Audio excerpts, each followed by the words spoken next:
CM rise विद्यालय की परीक्षा के खिलाफ उत्कृष्ट विद्यालय के चयनित शिक्षक लामबंद हुए। 30 अगस्त 2021 को शासकीय उत्कृष्ट उच्चतर माध्यमिक विद्यालय अमरपाटन के परिसर में सीएम राइज विद्यालयों के लिए आयोजित होने वाली परीक्षा के विरुद्ध उत्कृष्ट विद्यालय में पदस्थ शिक्षक लामबंद हुए। शिक्षकों ने बार बार होने वाली परीक्षा के प्रति रोष व्यक्त किया। 30% से कम परीक्षा परिणाम लाने पर भी परीक्षा और 100% परीक्षा परिणाम लाने पर भी परीक्षा, ऐसा अन्याय क्यों?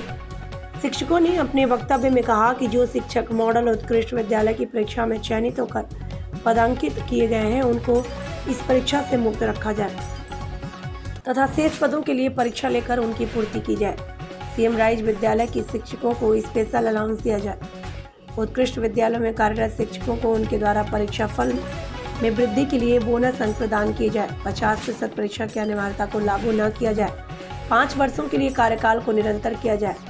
बैठक में यह भी कहा कि पूर्व में मॉडल उत्कृष्ट विद्यालय से चयनित शिक्षकों के पदांकन के बाद मॉडल उत्कृष्ट विद्यालय के जो शेष रह गए, उनको सिर्फ अतिथि शिक्षकों के भरोसे ही अभी तक चलाया जा रहा है। सीएम राइज के इतने बड़े इंफ्रास्ट्रक्चर को सुचारू रूप से चलाने के लिए आवश्यक संसाधनों को यदि दूर दराज के विद्यालयों से इन विद्यालयों में पद पर अंकित कर दिया जाएगा, तो निश्चित रूप से अन्य विद्यालयों की शिक्षण व्यवस्था लड़खड़ा जाएगी। उन बच्चों के भविष्य के साथ खिलवाड़ हो क्यों? आखिर साथ ही बैठक के माध्यम से प्रदेश स्तरीय सीएम राइज विद्यालयों की परीक्षा का विरोध करने के लिए प्रदेश स्तरीय आवाज उठाने का निर्णय लिया गया तथा आने वाले दिनों में इस आवाज को जनप्रतिनिधियों के माध्यम से सरकार तक पहुंचाने का प्रयास किया जाएगा।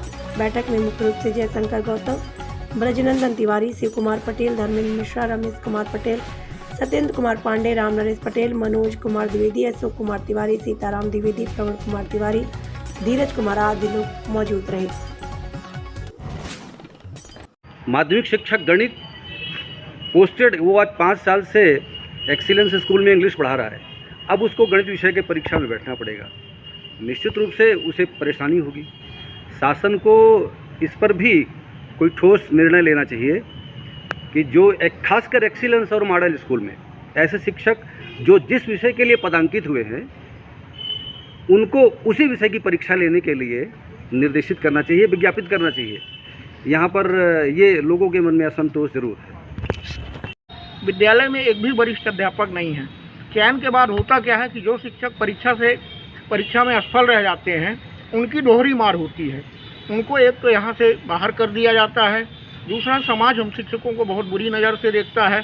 तो इस तरह से बार बार परीक्षा लेके बार बार परीक्षा के आग में झोंकने से हम लोगों का मानसिक और बौद्धिक दोनों तरह से शोषण होता है। बैठक का मुख्य उद्देश्य ये था कि सीएम राइज की योजना पर सरकार को एक बार पुनर्विचार करना चाहिए। करता हूँ मैं, विभाग का हम लोग समर्थन करते हैं और हम चाहते हैं कि योजना अच्छी तरह से फलीभूत हो, लेकिन कहीं ना कहीं प्रश्न चिन्ह है। और जो परीक्षा वाली एक बात आ गई है, इसके कारण स्कूल में जो शिक्षकों के बीच में एक माहौल है वो ऐसा बन गया है, भाई परीक्षा होती है, तो थोड़ा सा लोगों के अंदर एक ऐसा कहीं ना कहीं ऐसा भाव आता है कि परीक्षा के दौर से हमें गुजरना है, तो कल हमारा भविष्य कैसा होगा, हमको कहाँ रहना पड़ेगा, इसमें बड़ी अनिश्चितता है। और ये स्थिति मैं समझता हूँ बहुत अच्छी नहीं है।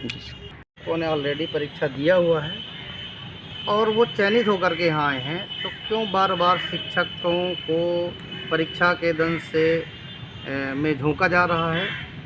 इसके लिए हम आज विरोध में हम लोगों ने मीटिंग किया है और आगे की हम सारे जो भी मॉडल एक्सीलेंस के शिक्षक हैं उनको इकट्ठा करेंगे। और लगभग अमूमन पूरे प्रदेश में ये बातें चल भी रही मॉडल एक्सीलेंस में। समग्र संगठन भी हमारे समर्थन में है और उन्होंने अपनी विज्ञप्तियां दे करके इस संबंध में उन्होंने सरकार के पास अपनी बातें भी पहुंचा दी।